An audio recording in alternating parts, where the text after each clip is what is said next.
గజం భూమి 13,500 రూపాయలతో 151 గజాల భూమి 20 లక్షలు మాత్రమే. నమస్తే, వెల్కమ్ టు సుమన్ టీవీ. ప్రస్తుతం ఎక్కడ చూసినా ఒకటే చర్చ, అదే సలార్ మూవీ గురించి. ఎస్, మన పాన్ ఇండియా స్టార్ ప్రభాస్ నటించినటువంటి ఈ సినిమా ఇప్పటికే అంటే విడుదలకు ముందే ఎన్నో రికార్డులు అయితే క్రియేట్ చేసింది. ప్రస్తుతం థియేటర్లో విడుదలై ఫ్యాన్స్ అందరూ రచ్చరచ్చ చేస్తున్నారు. అయితే ఫస్ట్ మూవీ రిపోర్ట్ ఎట్లా ఉంది మూవీకి సంబంధించి దీనిపై డిస్కస్ చేద్దాం.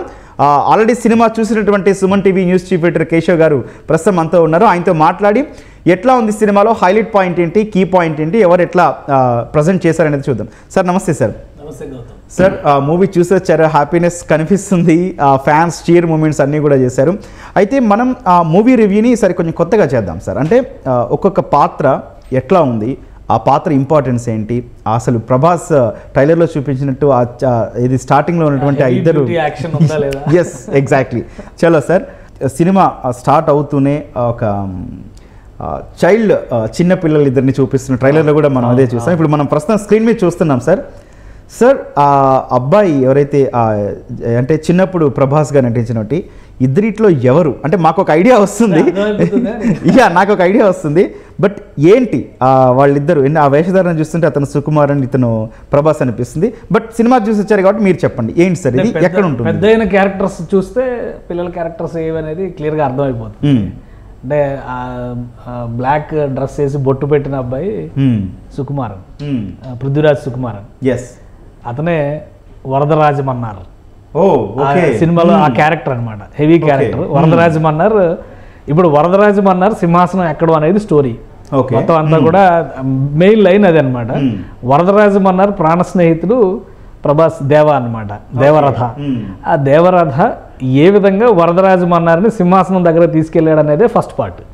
ఓకే, సీజ్ ఫైర్ అన్నారు కదా, టోటల్ స్టోరీ అంతా సీజ్ ఫైర్ చుట్టూ జరుగుతుంది. ఇక్కడ ఫస్ట్ మనం ఒక విషయం చెప్పాల్సింది ఏంటంటే, ఈ సినిమా బాగుందా బాగాలేదా, ఎన్ని మార్కులు వేస్తారో, ఎన్ని పర్సంటేజ్ వేస్తారు, ఎవరు పర్ఫార్మెన్స్ ఎవరు ఎంత వేస్తారు అనేది దానికంటే కూడా పాన్ ఇండియా మూవీ అనేటువంటి సబ్జెక్టులు వచ్చిన తర్వాత తెలుగు సినిమా అనే కాకుండా మొత్తం అసలు ఇండియన్ సినిమా రూపురేఖలే ఒక డిఫరెంట్ మోడల్లోకి మారిపోతున్నటువంటి పరిస్థితి ఉంది. దానికి ఒక అడుగు పైమెట్టు కింద మనం సలార్ మూవీని చూడాల్సి ఉంటుంది. ఎందుకంటే ఒక నేషనల్ అప్పీల్ ఉన్నటువంటి సబ్జెక్ట్ని తీసుకోవడం ద్వారా కథ చెప్పాలి అంటే కథ మాత్రమే చెప్పాలి అన్న రీతిలో. ఎందుకంటే ప్రశాంత్ నీల్ గత సినిమాలు మనం చూస్తే కూడా ఈ డ్యాన్స్లు, పాటలు, కమర్షియల్ ఎలిమెంట్స్, ఈవెన్ రాజమౌళి కూడా కమర్షియల్ ఎలిమెంట్స్ ఎక్కువ పెడతారు. ఆయన ఫస్ట్ సినిమా నుంచి మొన్న బాహుబలి వరకు కూడా ఎక్కడో దగ్గర ఆ పాయింట్ టచ్ చేసి ఏదో ఒక పాట అది కామన్. బట్ ప్రశాంత్ నీల్లో నాకు నచ్చింది పర్టికులర్గా ఏంటంటే కేజీఎఫ్లో కానీ ఇప్పుడు ఇందులో కానీ ఓన్లీ కథ మాత్రమే ఉంటుంది, పాత్రలు కథ.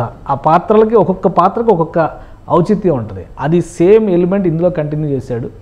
మనం ఏదో ప్రభాస్ బాగా డ్యాన్సులు చేస్తాడు, ఇంకా బాగా మంచి కామెడీ చేస్తాడు, రొమాంటిక్గా పర్ఫామ్ చేస్తాడు అనుకుని మాత్రం థియేటర్కి వెళ్ళొద్దు. Fully loaded action movie. Prabhas కట్అవుట్కి తగ్గట్టుగా ఒక వారియర్ ఎలా ఉంటాడో అలా ప్రజెంట్ చేసేటువంటి ప్రయత్నం ఇందులో ప్రశాంత్ నీల్ చేశారు. చాలా బాగా చెప్పారు సార్. ఇప్పుడు ఇంకొక ఫ్రేమ్ చూద్దాం. ఎస్, ఇప్పుడు కనిపిస్తుంది కదా సార్ ఈ ఫ్రేమ్.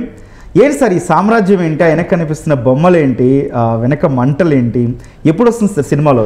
అది కన్సార సామ్రాజ్యం అనేది ఒక సామ్రాజ్యాన్ని సృష్టించారు. మామూలుగా అయితే మనం కేజీఎఫ్ని ఆల్రెడీ చూసాం, కోలార్ గోల్డ్ ఫీల్డ్స్ అని చెప్పని కేజీఎఫ్ అని. అంటే యాక్చువల్గా ట్రైలర్ చూసే వరకు కూడా చాలా మందికి తెలియదు కేజీఎఫ్ అంటే ఏంటి అనేది. బట్ కేజీఎఫ్ అనేది కోలార్ గోల్డ్ ఫీల్డ్ అనేటువంటి విషయం స్టోరీతో రివీల్ అయిన తర్వాత చాలా మందికి అది కనెక్ట్ అయింది. నిజంగానే కోలార్ ఉంది కాబట్టి అక్కడ. అలాంటిదే ఒకటి కన్సార్ అనేటువంటి ఒక సామ్రాజ్యాన్ని ఇందులో సృష్టించాడు. మామూలుగా సాహో సినిమాలో చూసాం కదా, ప్రభాస్ ఎక్కడో వేరే దేశంలో ఏదేదో జరుగుతుంది అన్నట్టుగా కథ వెళ్తుంది. కానీ ఇక్కడ ఏంటంటే భారతదేశానికి స్వాతంత్రం రాకముందు, స్వాతంత్రం వచ్చిన తర్వాత కూడా ఈ సామ్రాజ్యం అలాగే పదిలంగా ఒక మాఫియా సామ్రాజ్యం కింద నడుస్తూ ఉంది. ఇప్పటికీ కూడా అది ఆపరేట్ చేస్తున్నారు. 2010-2020 దశకంలో కూడా ఆపరేట్ చేస్తున్నారు అన్నట్టుగా కథ రాసుకున్నారు. దానికి తగ్గట్టుగా దానిలో అన్ని రకాల మాఫియా ఎలిమెంట్స్ ఉంటాయి, అలానే హవాలా వ్యవహారాలు ఉంటాయి, ఆయుధాల సరఫరాలు ఉంటాయి. ఆ సామ్రాజ్యానికి అధినేత కావడం అనేది కథ ఇతివృత్తం. అంటే ఇప్పుడు మన హీరో దీంట్లో కూర్చోవాలి అనేది కాన్సెప్ట్ సార్ సినిమా కదా? మన హీరో మిత్రుడు ఉన్నాడు కదా పృథ్వీరాజ్ సుకుమారన్ని ఆ సింహాసనం మీద కూర్చోబెట్టడం కోసం వెళ్ళినటువంటి సలార్ అంటే దళపతి. ఓకే, అంటే అందులో స్టోరీలో చెప్పారు ఆల్రెడీ, టర్కీలో రాజవంశాన్ని పరిరక్షిస్తూ ఒక దళపతి ఉంటాడు. అత్యంత క్లిష్టమైనటువంటి సమస్య వచ్చినప్పుడు ఆ రాజు ఎవరితోనూ మాట్లాడు, సొంత పిల్లలతో కూడా మాట్లాడు, ఆ దళపతితో మాత్రమే మాట్లాడతాడు. ఆ సమస్యను పరిష్కరించగలిగేవాడే ఆ దళపతి అనేది చెప్తాడు.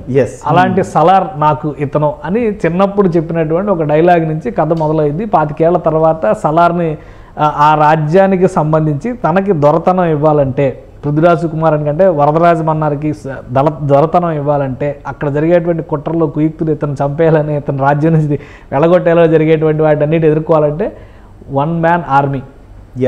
సార్ మీరు చెప్తున్న చాలా ఎగ్జైటింగ్గా అనిపిస్తుంది, మాకు కూడా మూవీ చూడాలనిపిస్తుంది. ఇప్పుడు నెక్స్ట్ వచ్చిన పిక్చర్ చూద్దాం సార్.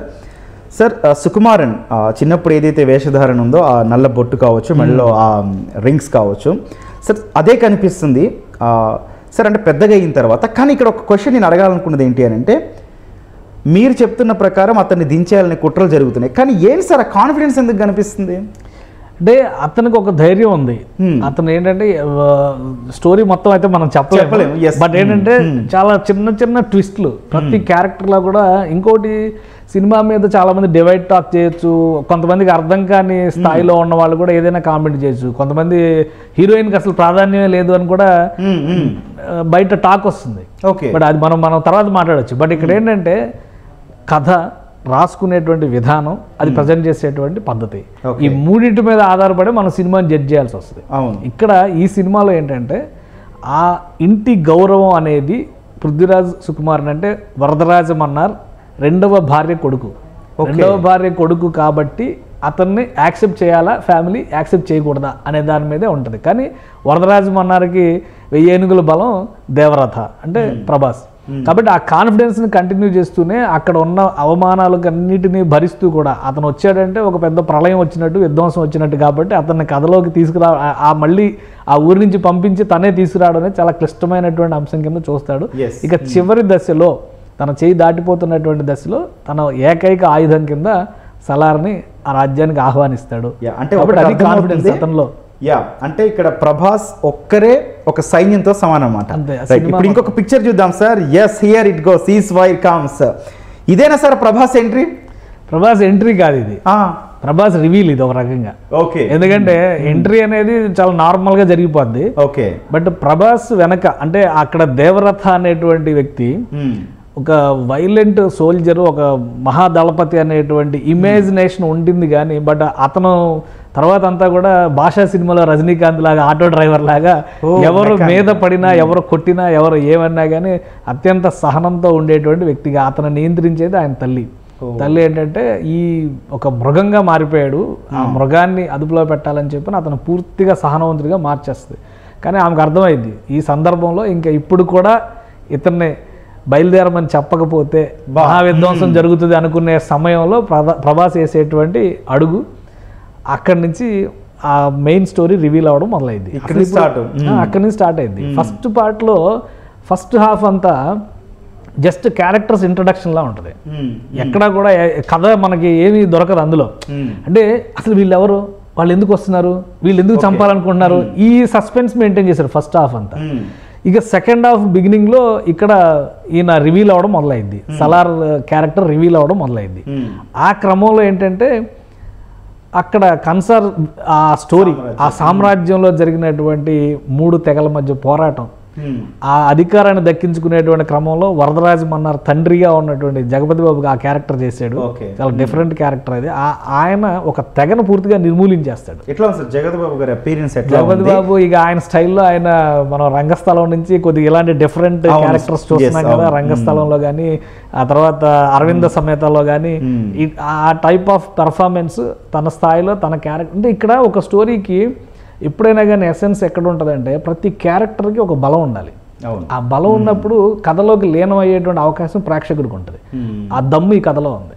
ఇప్పుడు విలన్ని చాలా బాగా ప్రజెంట్ చేస్తే హీరోయిన్ అంతకి రెట్టింపుగా ఎలివేట్ కావాలి. ఇక్కడ ఏంటంటే ఒకరు విలన్ అని చెప్పే అవకాశం లేదు. చాలా మంది కనిపిస్తుంది ఒకరు విలన్ అని చెప్పలేము. నెక్స్ట్ స్టోరీలో కూడా ఇప్పుడు మనం బాహుబలి ఎందుకు కట్టప్ప చంపాడు అనేది ట్విస్ట్ దగ్గర ఆగిపోయింది కదా.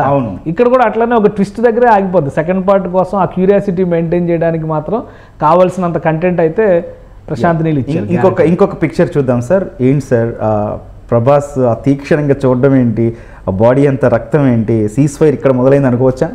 ఇక్కడ సీజ్ ఫైర్ ను బ్రేక్ చేయడం మొదలైంది. ఇందులో కథ ఏంటంటే సీజ్ ఫైర్ అంటే నేను కూడా కొద్దిగా ఏమనుకున్నా అంటే ఈ నెరేషన్ అంతా చూస్తేనేమో ఏదో ఓల్డ్ ఒక కథలా ఉంది, మళ్ళీ గన్స్ ఈ వారియర్ ఇవి ఎట్లా జస్టిఫై అవుతాయి అనుకున్నాం. బట్ ఆ కథకి అవి జస్టిఫికేషన్ అయ్యేలాగా ఎస్టాబ్లిష్ చేసుకుంటూ వచ్చారు. రాత్రికి రాత్రి సీజ్ ఫైర్ ఎత్తేస్తే అక్కడ జరగబోయేటువంటి బేభత్సంలో కాన్సార్ ఒక ఎరుపు రంగు పులుముకున్నటువంటి మహా సామ్రాజ్యంగా మారిపోద్ది. ఆ ఎరుపు రంగు రక్తంతోన దాన్ని తగలబెడితే వచ్చినటువంటి మంటలతోన. ఆ సందర్భం ఆ డైలాగ్ కూడా చాలా బాగుంది. డైలాగ్స్ చాలా తక్కువ డైలాగ్స్ బాగా రాశారు. చాలా అటెంటివ్ గా సినిమా చూడాలి. ఎందుకంటే ఈ క్యారెక్టర్ ఆ క్యారెక్టర్కి ఏమవుతుంది, ఆ క్యారెక్టర్ ఈ క్యారెక్టర్కి ఏమవుతుంది అని తెలుసుకోవాలంటే కనుక మన దగ్గర ఆ అటెంటివ్నెస్ ఉండాలి. లేదంటే అర్థం కాదు. అర్థం కాకపోతే సినిమా బాగాలేదని చెప్తారు ఎవరైనా. బట్ ఏంటంటే ఆ లింక్ చూసుకోవాలి కరెక్ట్ గా. అందుకనే అందులో ఒక 7-8 క్యారెక్టర్లు ముఖ్యమైనటువంటి క్యారెక్టర్లు ఉన్నాయి. శృతి హాసన్ పాత్ర ఏంటి సార్? అంటే ఉందా లేకపోతే ఓన్లీ సాంగ్స్ వరకు అక్కడక్కడ మెరిసి వెళ్ళిపోవడం? అసలు ఒక్క పాట కూడా లేదు ఇందులో. 1-2 మదర్ సెంటిమెంట్, తర్వాత ఊరు వదిలి వెళ్ళేటప్పుడు వచ్చేటువంటి హమ్మింగ్ సాంగ్స్ తప్పితే ఫుల్ సాంగ్స్ కూడా లేవు. కొన్ని సర్ప్రైజ్, మన తెలుగు వాళ్ళకైతే కొన్ని సర్ప్రైజ్ క్యారెక్టర్స్ ఉంటాయి. అంటే చూడగానే అరే వీళ్ళు ఇందులో పెట్టారా అని అనిపిస్తారు అనమాట. ఉదాహరణకి మనకి బాహుబలి ఇల్లు వదిలి వెళ్ళిపోతున్నాడు, రాజ్యం వదిలి వెళ్ళిపోతున్నప్పుడు ఏడుస్తా కనిపిస్తారు. అలాంటి క్యారెక్టర్స్ కూడా కనిపిస్తాయి. అదొక సరదా అంటే అనిపిస్తుంది, ఒక రిలీఫ్. అందులో కామెడీ ఎక్కడ లేదు, బట్ ఆ క్యారెక్టర్స్ చూడగానే మనకు తెలిసిన క్యారెక్టర్స్ అనిపిస్తాయి. బట్ అక్కడ రోల్ వేరేగా ఉంటుంది. సార్ చివరిగా KGF తో రిలేటెడ్గా ఎక్కడన్నా ఉందా ఏంటి అంటే ఒక సింగిల్ లైన్లో చెప్పాలంటే KGF అనేటువంటి ఒక సామ్రాజ్యంలోకి యష్ క్యారెక్టర్ ఎట్లా వెళ్ళింది, అందులోకి రాకీ భాయ్ ఎలా వెళ్ళాడు, దాన్ని ఎలా కబ్జా చేశాడు, దాని మీద ఎలా జెండా పాతాడు, అదే స్టోరీ. ఇక్కడ స్టోరీ ఏమవుతుందంటే ఈ కన్సార్ నుంచి ఇతను ఎందుకు తరిమేశారు, మళ్ళీ తన ఫ్రెండ్ కోసం సింహాసనాన్ని అందించడం కోసం ఇతను వచ్చాడు అనేది మాత్రమే మనకి అండర్లైన్ లో చెప్పేటువంటి స్టోరీ. బట్ ఎండింగ్ లో ట్విస్ట్ ఉంటుంది. ఆ ట్విస్ట్ ఇంపార్టెంట్. అంటే అతను నిజంగానే తన ఫ్రెండ్నే ఆ సింహాసనం మీద కూర్చోబెడతాడా లేదా తనే వారసుడు అవుతాడా చెప్పలేనటువంటి ఒక సస్పెన్స్ ని క్రియేట్ చేసి అక్కడ వదిలిపెట్టాడు. అసలు తన కథ ఏంటి, అసలు దేవరథ ఎవరు అనేటువంటిది కథ ఎక్కడ రివీల్ చేయలే. నాకు మీరు అడిగినట్టుగా హీరోయిన్ పాత్రకి చాలా ఇంపార్టెన్స్ ఇచ్చారు. బట్ ఆ ఇంపార్టెన్స్ ఖచ్చితంగా సెకండ్ పార్ట్ లో వస్తుంది. మనం బాహుబలిలో చూసాం కదా, బాహుబలిలో అనుష్క క్యారెక్టర్ ఎట్లా ఉంటది, ఫస్ట్ పార్ట్ లో మనకేం పెద్దగా తెలియదు, ఎండింగ్ లో కొంచెం రివీల్ అవుతుంది. తర్వాత సెకండ్ పార్ట్ లోనే ఆమె హీరోయిన్ రోల్ అంతా కూడా సెకండ్ పార్ట్ లో వస్తుంది. ఇప్పుడు ఇందులో కూడా ఏంటంటే హీరోయిన్ ని చంపడం కోసమే కథ మొదలైంది. హీరోయిన్ ని ఎందుకు చంపుతున్నారని తెలుసుకునే క్రమంలోనే ఈ స్టోరీ మొత్తం రివీల్ అవుతుంది. అంటే మీరు అన్నది కరెక్ట్. ప్రతి పాత్రకి ఒక ఇంటర్లింక్ ఉంది.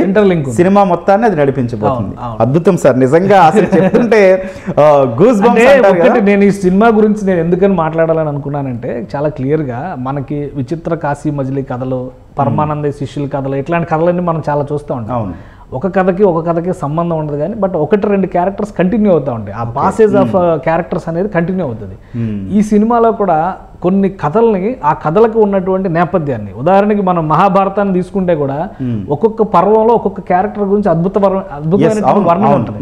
ఒక్కొక్క క్యారెక్టర్ గురించి మనం టోటల్ గా మహాభారతాన్ని మాత్రమే చూస్తాం, కానీ అందులో వచ్చే ప్రతి క్యారెక్టర్కి ఒక ప్రాధాన్యం ఉంటుంది, దానికి ఉండే లక్షణాలు, దానికి ఉండే ప్రత్యేకతలు ఉంటాయి. ఇందులో కూడా ఏంటంటే ఆ కథని నింపేటువంటి క్రమంలో ప్రతి పాత్రకి ఒక ప్రత్యేకతను పెట్టుకుంటూ వచ్చాడు. ఇవన్నీ కూడా సెకండ్ పార్ట్ లో రివీల్ అవుతాయి. ఓవరాల్ గా వన్ వర్డ్ లో సలార్ గురించి ఏం చెప్తారు? సలార్ ఒక అద్భుతమైనటువంటి యాక్షన్ మూవీ.